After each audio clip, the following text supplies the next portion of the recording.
The most expensive thing that happened on February 28th, 2026 won't show up on most people's bank statements until October, maybe November. And by then, most people will have completely forgotten what caused it. That's not a metaphor, that's the actual timeline. What started as a military strike on Iran has set off 5 separate economic shocks moving toward your wallet on 5 different timelines, each one bigger than the last, each one disguised as something completely unrelated by the time it lands. Right now, most people are staring at the gas station sign, doing the mental math, filing it under annoying but manageable, and moving on. That filing is wrong, and the cost of getting it wrong isn't dramatic. It's quiet. It's a grocery bill that keeps creeping up with no obvious explanation. A summer flight that somehow doubled. A mortgage rate that was supposed to come down and didn't. A credit card balance that never quite shrinks. My name is Nick, and I spend too much time doing math that other people find depressing. Today I'm going to show you all 5 waves, when each one hits, and exactly what to do before they arrive, not after. Let's rewind quickly because the context is the whole story. On February 27th, Oman's foreign minister announced a breakthrough in US-Iran nuclear negotiations. Active talks progress. One day later, February 28th, the US and Israel launched coordinated airstrikes across Iran, Operation Epic Fury. The timing, right in the middle of live diplomatic negotiations, is going to be debated by historians for decades. That's their problem. Our problem is what happened in the 26 days since. Iran retaliated hard. Ballistic missiles and drones hit U.S. military bases across 6 Gulf nations. Oil infrastructure took damage. And by March 4th, Iran declared the Strait of Hormuz, a 21-mile bottleneck that carries roughly 20% of the world's seaborne oil supply, effectively closed. By March 16th, approximately 0 commercial vessels had transited it in a 24-hour window. Normal traffic is 130 ships per day.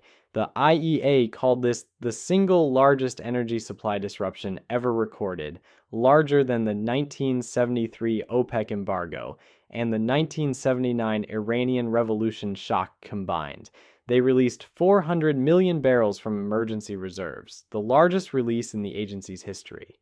That's not a routine adjustment, that's a fire extinguisher. Brent crude went from $71 per barrel to a peak near $120 in weeks. It's pulled back to around $100 on ceasefire signals. But if this drags beyond 6 weeks, analysts project $150 per barrel is on the table.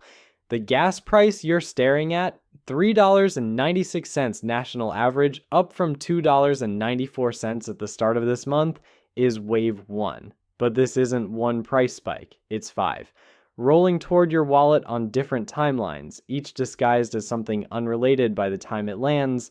To make this concrete, I want to follow 2 households through all 5 waves. Maya, 31, kindergarten teacher, $58,000 salary, $3,400 in savings, investing $200 a month. And Ryan and Jess, logistics and hospital work, combined $94,000, $2,100 in savings, $3,800 on a credit card at 22% interest.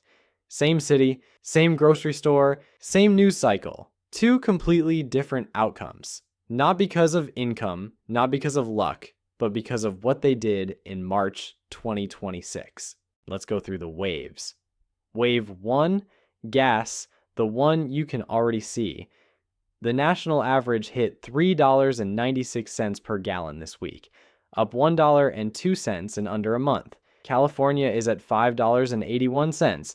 Diesel, the fuel that moves literally everything you buy, hit $5.37 per gallon nationally, a 47% increase from pre-war levels. Here's why diesel matters more than the gas you put in your car. Diesel powers the 18-wheelers, the refrigerated trucks, the farm equipment, the entire physical supply chain. Every cent diesel goes up, there is a direct and documented transmission into the cost of the things it moves. $1 per gallon increase in gas prices removes roughly $150 billion in annual consumer spending from the economy. The average household is now looking at $748 in additional fuel costs this year. For Maya, this is $47 more per month on her commute. She stopped driving through the Starbucks on Tatum on her way to school. It's $6.80, and she's made her peace with that. For Ryan and Jess, it's the same $47. They haven't changed anything yet because it feels manageable, and it is on its own. The problem is it's not on its own. Here's what not on its own actually looks like. It's checking your bank account on a Thursday and noticing it's lower than it should be, doing the mental math, and coming up short on an explanation. That vague sense that money is moving faster than it used to, but nothing specific to point at. That feeling isn't paranoia. That's wave one doing exactly what it was always going to do. Quietly in the background before the real waves land. Wave two, groceries, 30 to 60 days away. This one's already in motion. You just can't see it yet. Diesel doesn't just move cars, it moves food. Refrigerated trucks deliver everything perishable on a schedule that doesn't allow for stockpiling. You cannot warehouse strawberries for 6 months while you wait for fuel costs to stabilize. When diesel rises by $1 per gallon, freight carriers pass 60 to 80% of that increase through within 30 to 60 days via fuel surcharges that update weekly. The transmission is fast, documented, and already started. Before this conflict, grocery prices were rising 2.4% per year. Economists now project CPI inflation climbing to 4.4% in coming months. Beef and veal were already projected up 5.5 to 9.4% in 2026. Coffee 5.2%, sugar 6.7%. Now layer a 47% diesel spike on top of all of that. Retailers will absorb what they can, but they've been absorbing tariff costs for a year and the cushion is gone. When it breaks, prices catch up fast. For Maya, her $340 monthly grocery bill is about to become $380, maybe $410. She started batch cooking on Sundays and cut the meal kit subscription she was paying $72 a month for, which honestly she should have done a year ago, but that's a different video. For Ryan and Jess, this wave is going to feel like a mystery. They'll stand at the checkout in May, their total $55 higher than expected, and wonder if they're somehow buying more food. They're not buying more food. So if you're wondering why your ground beef is going to cost more in May, and the answer is it was decided in a Persian Gulf military operation you had absolutely no vote on. Welcome to the global supply chain. It's extremely efficient until it isn't. Wave 3, fertilizer, the invisible timer set for October. This is the wave almost nobody is connecting, and it's the one that should genuinely concern you, because by the time you feel it, you'll have completely forgotten what caused it. Most people don't know this. Natural gas is the primary raw material for nitrogen fertilizer. Fossil fuels account for 70 to 90% of the cost of producing ammonia and urea, what farmers put in the ground to grow basically everything.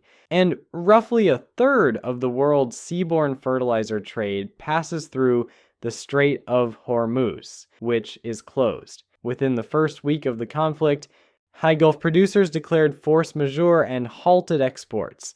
Granular urea jumped 50% in weeks. At the New Orleans import hub, prices rose 32% in a single week. In parts of the Midwest, fertilizer retailers have stopped quoting prices, not because the market is stable, but because they can't guarantee delivery. Here's the timing issue. Spring 2026 planting is happening right now. The decisions farmers are making this month determine the fall harvest. You won't feel this wave in April. You'll feel it in October. Standing in the produce aisle convinced you must be bad at budgeting. Nobody is going to announce this. There's no press conference scheduled for, "We regret to inform you that your August cookout will be melon-free." It just quietly happens, and by the time it does, February 28th will feel like ancient history. For Maya, this is the wave she can't fully protect against, but she knows it's coming, which means she won't be blindsided by it. She's already started looking at a chest freezer.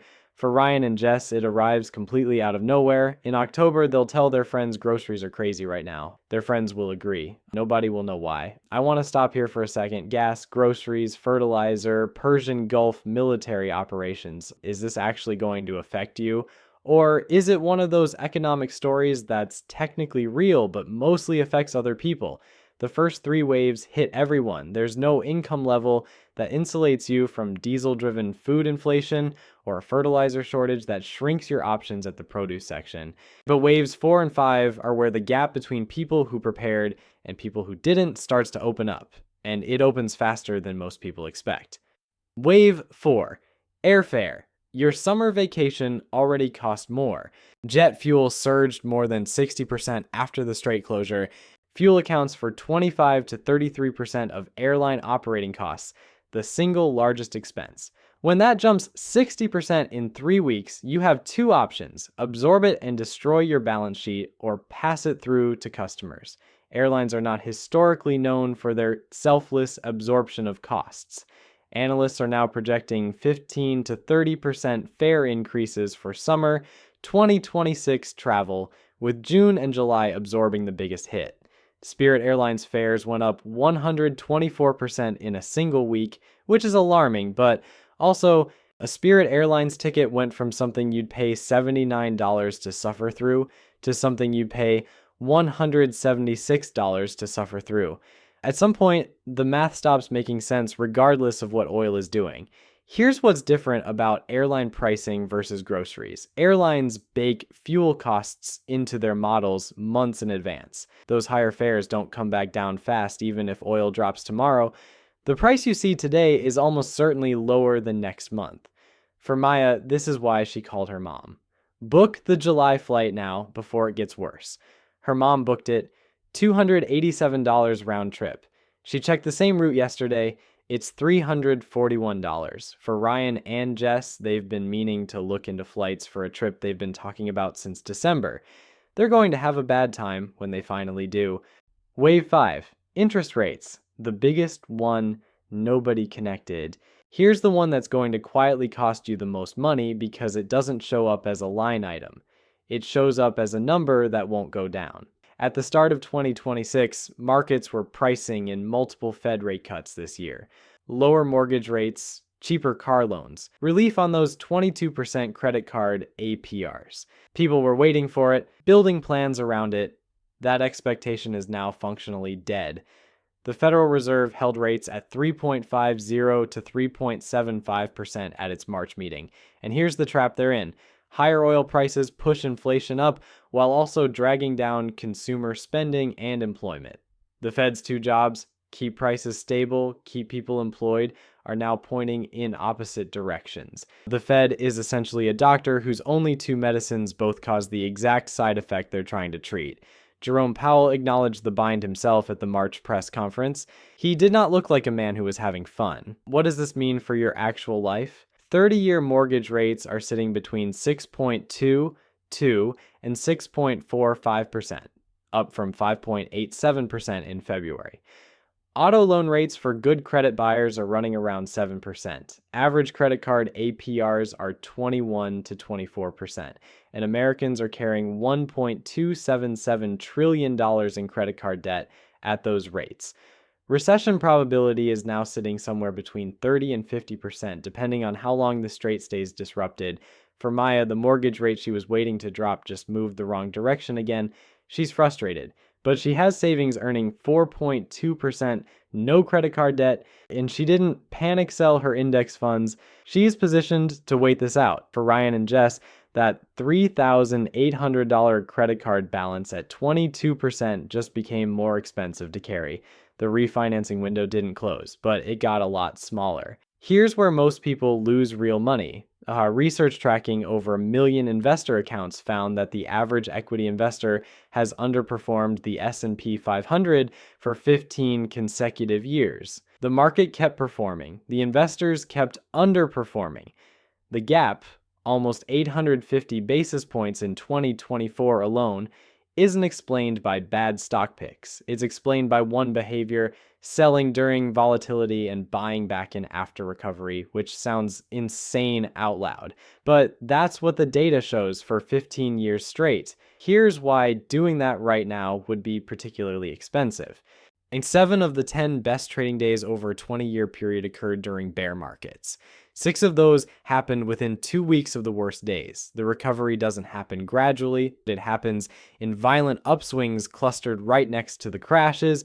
Missing just the 10 best trading days in each decade since 1930 would have turned a nearly 15,000% total return into 91%. Not a typo, 91%.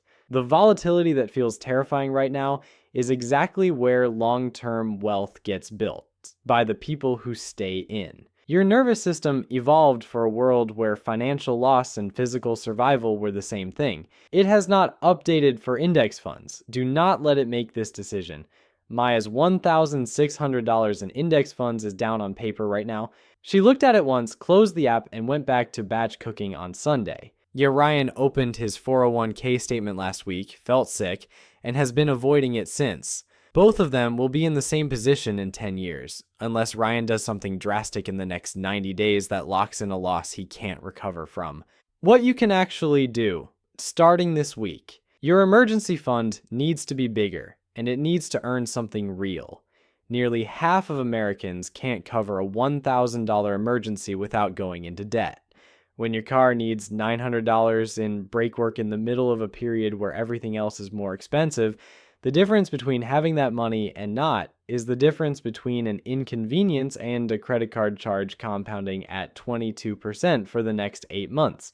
High-yield savings accounts are paying 4.0 to 4.2% right now, 10 times the national average of 0.39%. With the Fed frozen on rate cuts, these rates aren't going anywhere soon. There is no reason not to do this today. If you're carrying high-interest credit card debt, attack it like the emergency it is. Paying off a card charging 22% is mathematically identical to earning a guaranteed 22% return tax-free.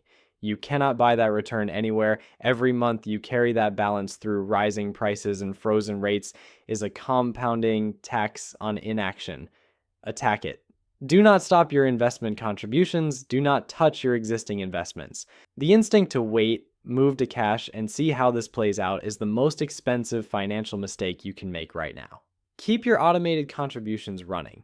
The shares you buy during this volatility will historically be among the best investments you ever made. The people who paused in 2020 at the bottom missed the fastest recovery in market history.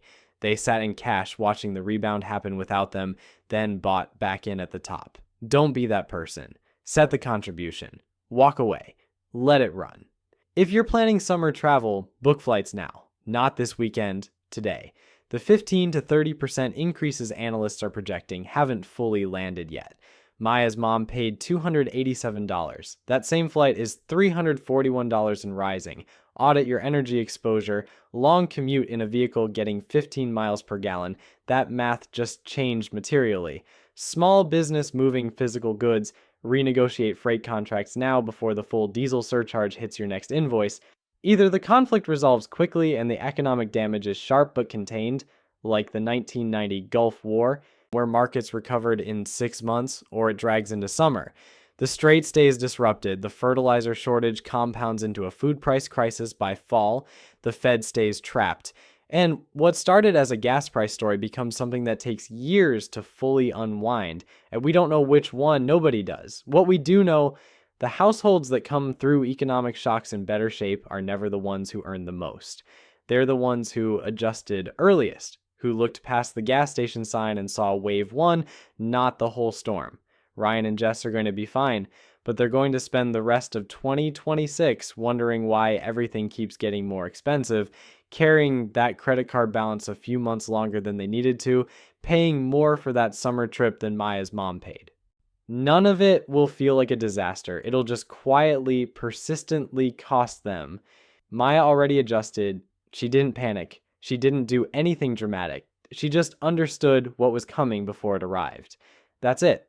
That's the whole difference. Not income, not luck, not some special financial knowledge that only certain people have access to. Just paying attention slightly earlier than everyone else and doing 5 boring, unglamorous things while the rest of the world was still filing it under annoying but manageable. Most people will spend the rest of 2026 confused about why everything keeps getting more expensive. You just spent 20 minutes understanding exactly why. The only question is whether that understanding turns into action or just into a really informed complaint at the dinner table.